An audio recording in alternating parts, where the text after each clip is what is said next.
Hey, what's up, everybody? So I'm coming to you today with the Anthony Joshua, Kubrat Pulev, the aftermath. They fought Saturday, December 12th on DAZN in the main event from the United Kingdom. You know, I know a lot of people are gonna wonder why I'm doing an aftermath video. Like I said before, Anthony Joshua is one of the 12 must-watch fighters in all of boxing. He has a huge following worldwide.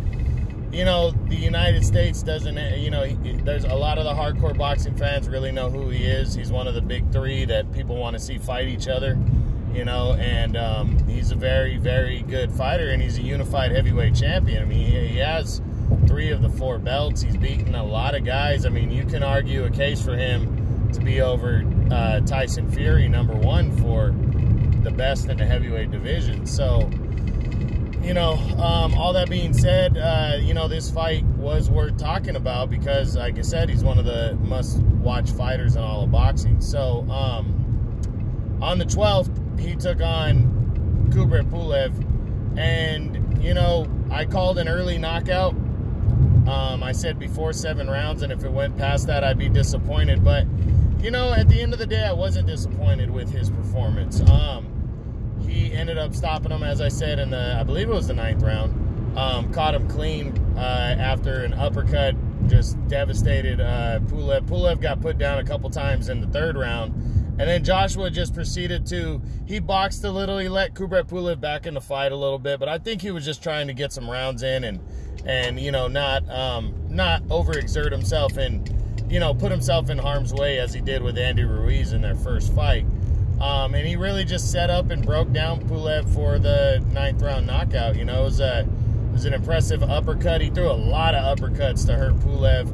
Pulev just didn't have an answer for it. And, you know, Joshua just took advantage of that and, you know, really landed the thudding hard shots. You know, Pulev did okay, but Joshua was on it, 9th round knockout. So let's look at first Anthony Joshua's side of things in terms of how the fight went for him. Well, you know, obviously he won the fight, which is good. Did he impress? You know, I think he did. You know, Pulev is a top 10 heavyweight. You know, Joshua hadn't fought in over a year. Pulev hadn't fought in over a year either, but it was a mandatory fight. It was a fight he was supposed to win, and it was a fight he was supposed to be impressive and win by knockout, and I believe he did all that. You know, the only issue I have with Joshua is he still hesitates a little too much. But I think that's natural because, you know, when you lose to a fighter like Andy Ruiz, you know, it's not to say Andy Ruiz is bad. It's just when you get upset like that after being pretty much the king of the heavyweight division, you know, I don't blame things to be, you know, in his head a little bit. You know, he might have, you know, I think he's walking into it with that mindset that he's not trying to get caught by something again, you know. And Pulev is a good boxer, and has decent timing, and he's not the same style as Ruiz, but Ruiz throws short, compact, precise punches when he's on it, and, you know, Pulev has the capability of doing that as well and landing shots. He did have some power, so I think the hesitation kind of came from that. Again, I don't think he was trying to overexert himself and you know, basically get low because he needed to fight tall. And I don't think he was trying to get down on Pulev's size and allow Pulev to land a clean, hard shot. So Joshua did his job, in my opinion. He broke him down, he beat him up, and it was an impressive 9th round knockout victory. So, you know, much ups to him. It was a fight he was supposed to win ahead of something hopefully bigger for him, and we'll get into that in a few minutes. Now, Kubrat Pulev's side of things. Well, you know, Pulev, I felt, fought a better fight than I thought he was going to fight. I really thought it was going to be the type of fight that he had against Vladimir Klitschko back in 2014. And you know what? It almost was. It almost ended earlier than that. Joshua hurt him badly in the 3rd and looked like he was going to get him out of there. But, you know, Pulev weathered the storm. He somewhat got into the fight. Excuse me. You know, he somewhat got into the fight, but he never was able to really turn the tide. You know, he might have won a round or 2 here and there, but Joshua just kept up. jabbing and boxing and setting it up. But, you know, Pulev, I think he went about as long as people expected, maybe a little longer. You know, I don't think people were really surprised by this, you know, that this kind of result in this ending. So we'll see, you know, what comes, you know, what goes forward for these two fighters.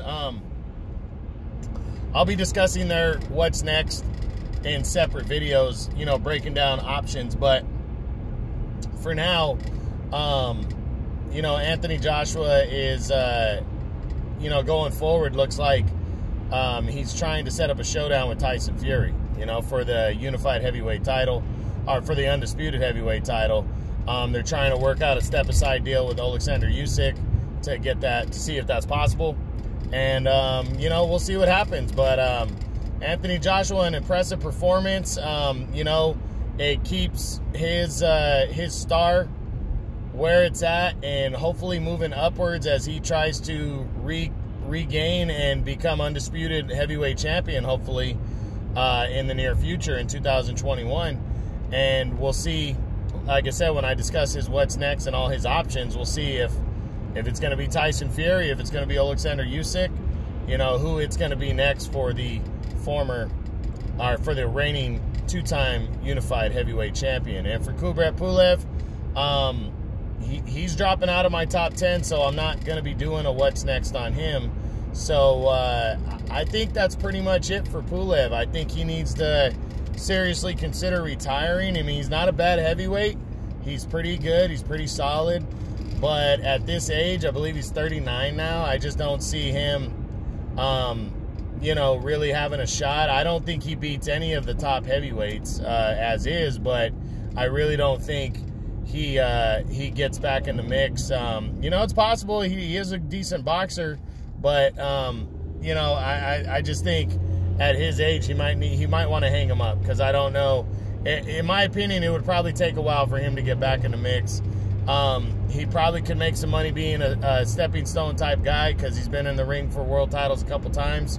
But, you know, not a big name on a world level. So, you know, we got to wait and see what he decides to do. But no shame in losing to one of the best fighters in the world, and in my opinion, one of the top 10 pound-for-pound fighters in the world, in Anthony Joshua. So, you know, he fought with heart. He just didn't have the tools and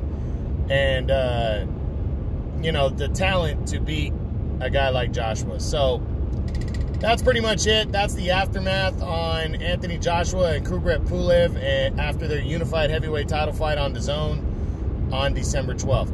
I hope you guys enjoyed it. True Boxing, you've been hit with the truth.